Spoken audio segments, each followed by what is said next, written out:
So today is October 12th, 2020. It's been about a month since our last video, and I just want to sort of make this a progress report on what I've done over the last month or so.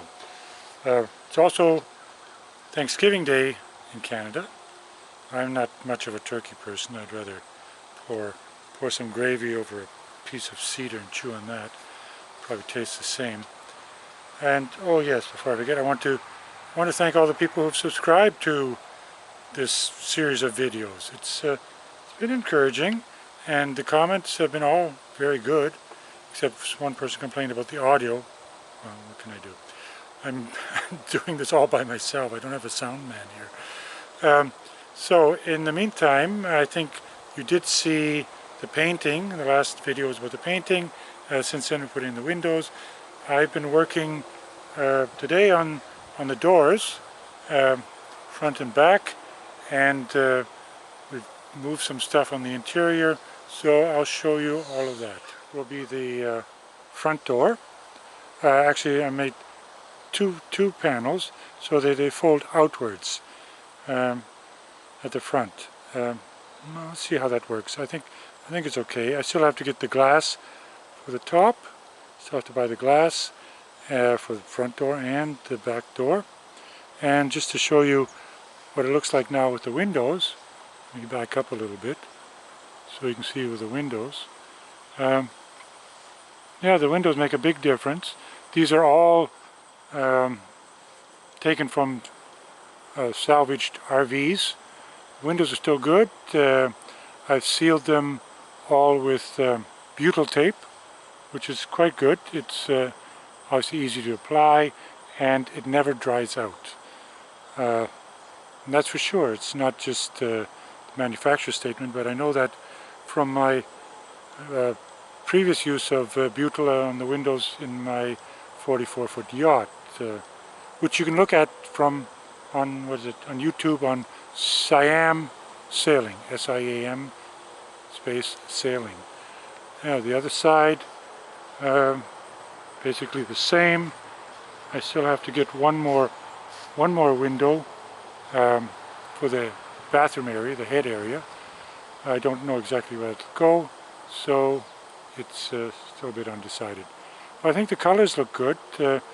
These are all Dulux colors. The green is actually a polyurethane paint, which came in at a pretty reasonable price. 61 bucks a gallon, so that was good. So 2 coats of that. I obviously have not done the bottom paint yet, because it's a hard bottom paint, and you really can't put that on more than a few weeks before launching into the water, otherwise you just dry out and crack. So let me show what we've done inside. Now this is the back door, yes. Again, awaiting glass for the window panes. I bought the hardware. I haven't put it on yet because I still have to do some framing around the interior of the door, and that has to wait until the paneling is on. The paneling has to wait until the insulation is on. So, a whole series of steps before I can proceed with hanging the door.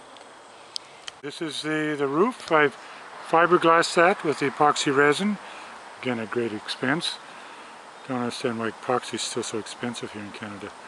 And topped it off with 2 coats of 1-part epoxy paint designed for garage floors. And that seems to be holding pretty well. I mean, there's no cars going to be running in here, so nothing's going to lift off. Yeah, and I've made little grooves on the side for the water to run off. But so far I've kept the boat covered, so it hasn't done anything like that. So, let's take a look on the inside. Oh, before I go, this is there we go. What do we got here? Okay, this is the framing I've done around the outside of the door. Put a little radius on the corner. Try to make put a little more boat into the houseboat, if you like. And the inside, again, what I've done, okay, I've framed the windows. Those are in. But I have to take these frames off again before I put the paneling on. This is the insulation I bought. It's sheeted both sides. It's got an R5 factor, and it's only 3/4 of an inch thick. So I think that'll work out quite well. Also, I have some of the panels for the inside, especially we put up the panels when I cut out the space for the windows, so we have pretty much the exact measurements for the windows. What else? Right, the insulation will just be basically glued in, and the little spaces I can't do will be filled in with foam insulation. Other than that, the next step will be I'm going to insulate the front and the back area, and then put up the paneling. But the paneling I'm going to have to do so that I can still remove it in order to put in the wiring, put in switches, so forth. So the plan is to make the paneling in probably 2 to 4 foot widths, but something that I can remove and run wires behind if necessary, or plumbing behind if necessary. So that's the idea. The floor is still basically the same. I haven't nailed anything down because I still have to know where to cut the inspection areas. Oh yes, and also I've fiberglassed the foredeck area, except for what's going to be the rope anchor chain type area to store stuff in like that.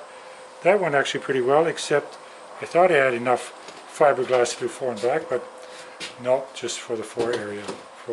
So I have to go back to, what is it, Composites Canada and Mississauga to buy more.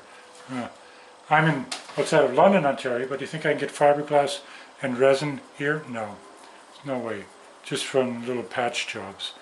So I don't know why, but I have to do that way. Other than that, that's pretty much it. So next, the other thing is the weather. I don't know how long I'm going to be able to do this. Today is very nice, 20 degrees, sunny, but it is getting colder, and I don't know how. Maybe I can work once I get it insulated and the doors on, work a little bit longer inside. But it does get cold here in southwestern Ontario. So maybe I have about another 2 or 3 weeks to go on it, in which time I hope to finish the insulation and at least the paneling above the hull area here. The bottom area I can leave for the time being, just insulate and not worry about the paneling so much. But I bought enough of this, it's I guess mahogany underlay. It's a little less than 1/4 of an inch, but it's relatively inexpensive, and it was available. I found it in one lumber yard. Other ones didn't have it, and that'll work out okay, because there'll be something going on top of that anyway, at least for the hull part of it. So thinking of maybe beadboard. We'll see how that works out. So that's about it for now, and I guess the next video maybe in a couple of weeks after I finish the installation and so on. I hope so. Anyway, thanks for staying tuned, and thanks for subscribing.